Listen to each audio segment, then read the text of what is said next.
আর একটা বিষয় অত্যন্ত গুরুত্বপূর্ণ, এক যেমন প্রচারের সুর বেঁধে দেওয়া, বঞ্চনার বিরুদ্ধে প্রতিবাদ করা, তারই পাশাপাশি ঘর গুছিয়ে নেওয়া। সেই ঘর গুছিয়ে নেওয়ার প্রক্রিয়া জেলা ভিত্তিক বা জেলা ওয়ারি শুরু করে দিয়েছেন মমতা বন্দ্যোপাধ্যায়। কালীঘাটে এর আগেও আমরা দেখেছি বৈঠক হয়েছে, মুর্শিদাবাদ নিয়ে বৈঠক হয়েছে, মেদিনীপুর নিয়ে বৈঠক হয়েছে, আর এবার এই ধর্ণামঞ্চ, সেই ধর্ণামঞ্চে 48 ঘন্টা তিনি ধর্ণা দেবেন। তারই সঙ্গে তিনি সাংগঠনিক বৈঠক করবেন দুই বর্ধমানের নেতাদের নিয়ে। আমি যদি এই দুই বর্ধমানের একটু রাজনৈতিক অঙ্ক বা রাজনীতির ম্যাপটা একটু বোঝার চেষ্টা করি, কোন কোন জায়গাগুলো জোর দেওয়ার কথা বলা হবে।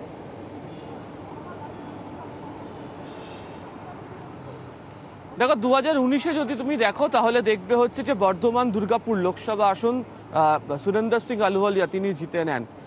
আসানসোল বাবুল সুপ্রিয় তিনি জিতে নেন বিজেপির তরফ থেকে। সুনীল মণ্ডল তৃণমূল কংগ্রেসেরও তিনি জয়লাভ করেন, যদিও 2021-এর আগে দেখতে পাওয়া যায় যে সুনীল মণ্ডল তিনি শিবির বদল করেন, অর্থাৎ বিজেপির দিকে তার ঘনিষ্ঠতা তিনি বৃদ্ধি করতে শুরু করেন।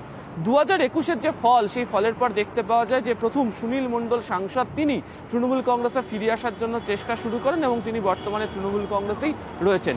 আসানসোলের বাবুল সুপ্রিয় তিনি পদত্যাগ করেন, তিনি তৃণমূল কংগ্রেসের নাম লেখান, সেখানে উপনির্বাচন হয়, তৃণমূল কংগ্রেস জয়লাভ করে।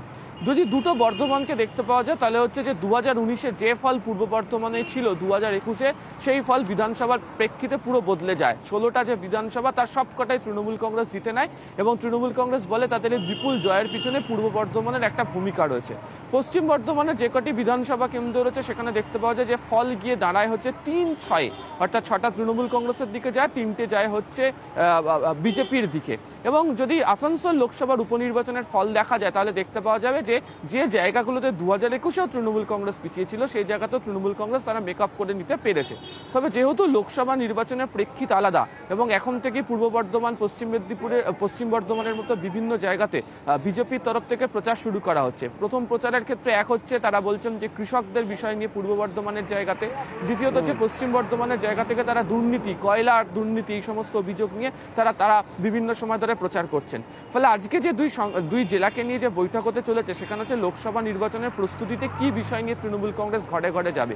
যেহেতু এই 100 দিনের কাজ কেন্দ্রীয় আবাসের বঞ্চনাকে তৃণমূল কংগ্রেস হাতিয়ার করছে, সে তো অবশ্যই থাকবে। আর দ্বিতীয়ত হচ্ছে এই জেলাগুলোর সঙ্গে এক লোকসভার সঙ্গে অপর লোকসভার জড়িত রয়েছে এবং তা ক্ষেত্রে দেখতে পাওয়া গেছে যে এখনো পর্যন্ত চোরা কিছু ক্ষোভ দলের বেশ কিছু জায়গাতে অন্দরের মধ্যে রয়েছে। তাকে যে তৃণমূল কংগ্রেস পাত্তা দেবে না, তাদের বিরুদ্ধে যে কড়া ব্যবস্থা নেওয়া হতে পারে ইঙ্গিত পশ্চিম মেদিনীপুরের বৈঠক, মুর্শিদাবাদের বৈঠক, বীরভূমের বৈঠক থেকে দেওয়া হয়েছিল।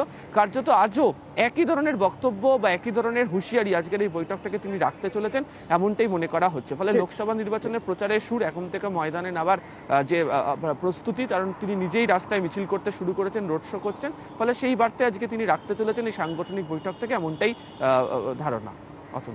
ধন্যবাদ আবির। এদিকে